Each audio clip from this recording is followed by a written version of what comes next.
So for those who didn't know already, I am a 20-year-old virgin that's never had a girlfriend before and never even had my first kiss before. And while I've already explained what that's like, I've never really explained why that is. Some of you guys might be asking, like, Professor, do you even try? And well, yeah, I have tried a bit. It's just that 100% of the time, I would go through this thing called rejection. And I wanted to talk about all the times I've been rejected as well as what I've learned from those rejections. So by far, the most embarrassing story that immediately comes to mind when I think of rejection was when I was on a Florida trip to visit family at around Thanksgiving. This was in my junior year, so I was 17 years old. Me and my cousin decided to go to this nice mall that was around the area. And with me being the single, no girl pulling, egotistical guy I was, I came up with this lame idea to try to get a girl's number to impress my cousin who has a girlfriend and was always making fun of me for not having a girlfriend. And it's not like I had anybody in particular that I wanted to go up and talk to. The whole idea was to literally just get a random girl's number that I'll probably never talk to again since I lived in a completely different state. So with the first girl I approached, I went with the classic ask them for directions to some random store and then go, hey, I think you're pretty by the way, is it cool if I can get your number? In which obviously she would say no. And then when I told my cousin about it, he was like, bro, cut the whole ask for directions thing and just ask for their number. And I was like, alright, bet. And so the next girl that I would approach would be a girl that was working, which I think already kind of threw her off, like, yo, why is this guy asking for my number? I'm trying to work right now. And so obviously she would say no. And then I would approach another girl and this girl would tell me that she had a boyfriend. And so at this point, my cousin, who was with his girlfriend, was starting to get bored and they would start going shopping somewhere else while I approached more girls. And long story short, I was getting rejection after rejection after rejection to the point where I kind of lost count. I think I approached around 10 girls. So after that, I went and bought me some anime figures and then we just decided to go back to my aunt's house. But as we were walking back to the parking lot, I would spot one more girl that I wanted to approach. And I would say the exact same lines. Hey, I wanted to stop by because I thought you were really pretty. Is it cool if I can get your number? And she goes,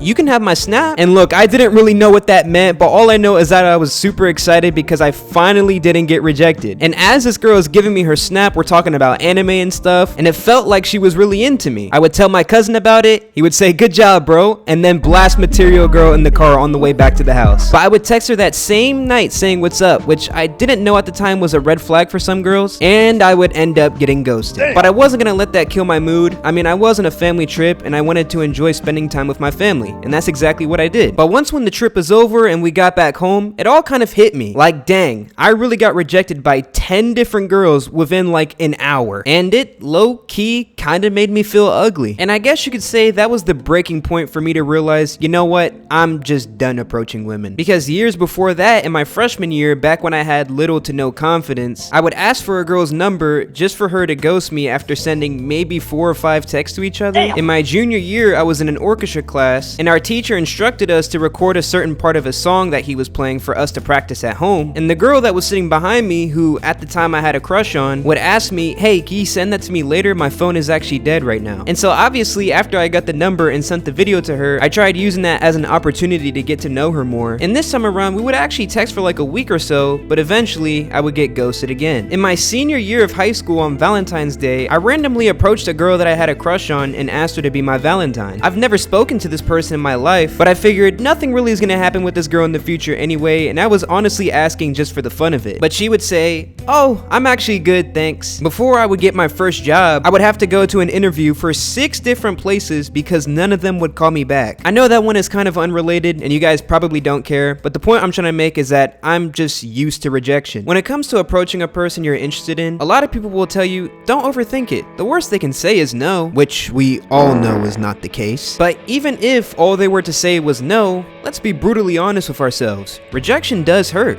It hurts. I mean, yeah, the world keeps spinning and all you can do is move on with your life, but what happens when you get rejected over and over and over? You can't help but overthink, like, maybe there's just something about me, or maybe it's something that I'm doing wrong. So you then decide to improve on yourself little by little, and eventually you can't help but feel proud of yourself for all the progress you've made. But at the end of the day, the largest amount of validation you can get is having someone accept you. I mean, think about it. If you wanted to start a family, you first had to find someone that will accept you and is willing to start a family with you. If you wanted a job somewhere, the employers at the place you went to would have to accept you. If you wanted to make money by starting your own business, you would have to rely on people accepting you and the product that you put out. A lot of people like to say, oh, I'm just doing this for myself. But if going to the gym was nothing more than a thing to relieve stress and didn't make you any more attractive than it did before, a lot of people wouldn't be going to the gym. If buying nice clothes was nothing more than a way to feel good but didn't make you any more attractive, a lot of people wouldn't be buying nice clothes. If you could get away with eating all sorts of unhealthy food because it doesn't change your appearance, a lot of people wouldn't be eating healthy. Well, I mean, a lot of people are already not eating healthy, but you get what I'm trying to say. The motive for pretty much everything we do in life is being accepted by someone, and that's why rejection can hurt so bad. A lot of the times I ask myself, which one would actually be worse? Never being in a relationship before because you spent your whole life getting rejected, or actually ending up in a relationship just for things to not work out and you have your heart broken? Because on one hand, you've got this treat dangling in front of you that you just watch other people indulge in, and all you can do is just sit there and wish you had something like that. But at the end of the day, you don't truly know what you're actually missing out on. Versus the other person who has had that treat before and knows what it's like just for things to not work out, and now as they're spending time away from this person, they know exactly what they're missing out on. You'll probably never get to hug or kiss that person again. You'll probably never be able to spend quality time with that person again. But in some cases, maybe you didn't like being in the relationship and you're actually glad you're single now. But eventually, you'll probably end up craving that love again. I mean, it would be hard not to once when you start seeing all your friends get married and have kids. But no matter what, with all three of these scenarios, whether it happened at the beginning, the middle, or the end, there was some sort of rejection. Now, I know I just got done talking about how awful rejection is, but I'm a firm believer that I've been rejected this many times for a reason. And I've said it before, but I'm completely fine with the fact that I've never had a girlfriend before. I don't know if I would be in the same position on YouTube that I'm in right now if I had a girlfriend this whole time. I don't know if I was ever even ready for a relationship in the first place. I don't know how hurt I'd be if I thought I loved someone, got into a relationship with them, just for them to eventually leave me. But again, let's be honest with ourselves. If you instantly got everything you wanted in life as soon as you wanted it, it wouldn't hold that much value to you. It's like that cliche saying how you need sunny and rainy days in order for the seed to grow. Or you can just instantly buy fake flowers, but as I've said, they won't hold that much value. I mean, look at the price of real flowers compared to fake ones.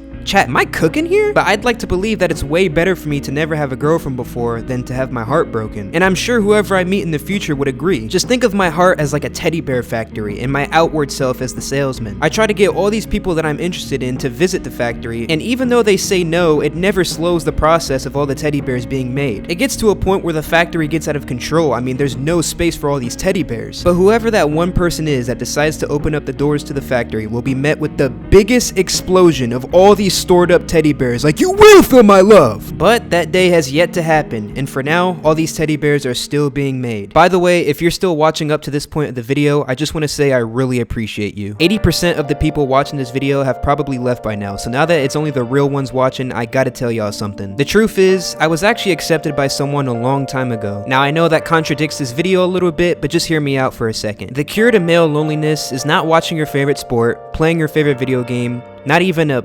pickleball court? But the cure to male loneliness, and all loneliness for that matter, is a faithful relationship with our Lord and Savior Jesus Christ. I mean, how lonely could you really be when you have the creator of the universe living in your heart? And the best part is that he will never reject you, no matter what circumstance you're in. All you have to do is accept him. And a long time ago, I did accept him, which is why he accepted me. If this video helped you out in any way, or at least was a little bit relatable, consider subscribing to the channel. I've made another video similar to this one where I talk about what it's like being 20 years old and never having a girlfriend before, so if you're interested in that, go ahead and click the video on screen.